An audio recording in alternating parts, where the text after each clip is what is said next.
আমি কইছি 70,000 টাকা।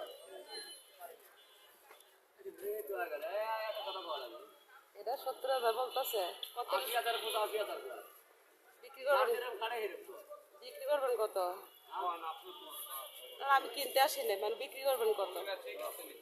ও ঠিক নাই, ওই জোড়া 80 কয় 85 কয় 90 বেশি বাড়ি 1 লাখ বেশি বাড়ি আমার 80 85 তো বেশি বাড়ি। ও আচ্ছা।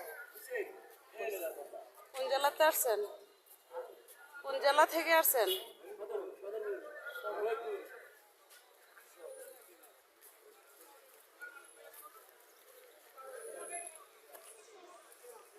এটা আছে গরু। এটা মিট দেওয়ারি, পাঙ্গা ফেরেস্ট, কাজলা যাত্রাবাড়ি।